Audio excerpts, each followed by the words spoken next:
যেদিন আল্লাহর নবী দুনিয়া থেকে বিদায় নিচ্ছে, সেদিন জিবরাইল এসে বলছে, ইয়া রাসূলুল্লাহ, মালাকুল মউত দরজায়, আপনি বললে আসবে, আপনার রুহু কবজ করবে। আল্লাহর নবী বলেন, আল্লাহকে জিজ্ঞেস করো জিবরাইল, আমি যদি আমার আল্লাহর কাছে যাই, আমার উম্মতের সাথে আমার আল্লাহ কি আচরণ করবেন, ওটা বলো, তারপরে আমি যাব। জিবরাইল গেলেন, আল্লাহর নবীকে আয়েশা শুনাইলেন, ও নবী, আল্লাহ তাআলা জানাইছেন আপনার অবর্তমানে আপনার উম্মত যখনই মাফ চাইবে, আল্লাহ তাআলা আযাব দিবে না, সাথে সাথে মাফ করে দিবে। আপনি যেমন মাফ চাইছেন, তখন যেমন মাফ করছে, আপনার অবর্তমানে আপনার উম্মত নিজে নিজে মাফ চাইলেও আমি আল্লাহ মাফ করে দিই। এতদিন তো কে মাফ চাইছে? নবী নিজে মাফ চাইছে। এখন তো আপনি না থাকলেও আমি ওয়াদা দিলাম, আপনার উম্মত যদি নিজে নিজেও মাফ চায়, আমি মাফ করে দিই।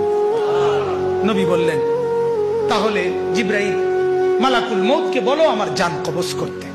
তাহলে সারাটা জীবন তিনি ভাবলেন উম্মতের কথা। আজ যখন তিনি দুনিয়া থেকে বিদায় নিচ্ছেন, তখনও ভাবছেন কার কথা? নবীজি সাল্লাল্লাহু আলাইহি সাল্লাম যখন ইসরাফিল সিংহা ফু দিবে, দ্বিতীয় ফু, সবাইকে যখন হাসরের ময়দানে উঠানো হবে, তখন প্রথম উঠানো হবে আমাদের নবীকে। হাদিসে আছে, 4 ফেরেশতা জিবরাইল, মিকাইল, ইসরাফিল, আজরাইল আসবেন নবীজির রওজা মুবারকে।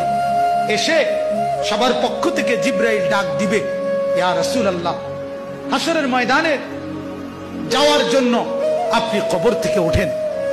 হাদিসে আছে, আল্লাহর নবী সাল্লাল্লাহু আলাইহি সাল্লাম কবর থেকে চোখ মেলবেন, আর উঠে দাঁড়াইতেই কপালের বালু মুছতে মুছতে তাকাইয়েই বলবেন, প্রথম কথা, জিবরাইল, তোমরা শুধু 4 জন ফেরেশতাই আসলা আমাকে নেওয়ার জন্য, আমার উম্মত আসে নাই।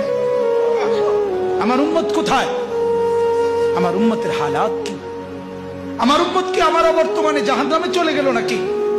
জিবরাইল তখন বলবেন, হায় ইয়া রাসূলুল্লাহ, আজও ভুললেন না, আজও ভুললেন না, আজও সেই উম্মত উম্মত।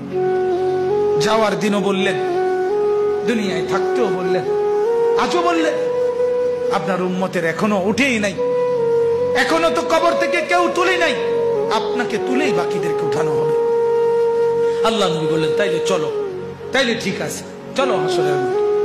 হাসরের মাঠে যাবেন সমস্ত নবী, আদম থেকে ঈসা এবং উনাদের উম্মত কিয়ামত পর্যন্ত। আমি সংক্ষেপে বলতেছি, সমস্ত নবীর উম্মত, নবীরা শুধু এক কথা বলবেন হাসরের ময়দানে, ইয়া রব্বি নফসি নফসি, ইয়া রব্বি নফসি নফসি, আয় আল্লাহ আমাকে বাঁচান, আমাকে বাঁচান।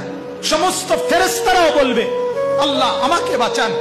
সমস্ত জিন বলবে, আল্লাহ আমাকে বাঁচান। পুরা হাসরের মাঠে একই শব্দ, আল্লাহ আমাকে বাঁচান, আমাকে বাঁচান।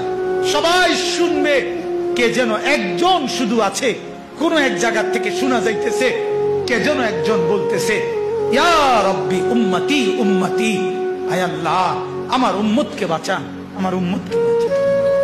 তিনি মুহাম্মদুর রাসূলুল্লাহ সাল্লাল্লাহু আলাইহি ওয়াসাল্লাম।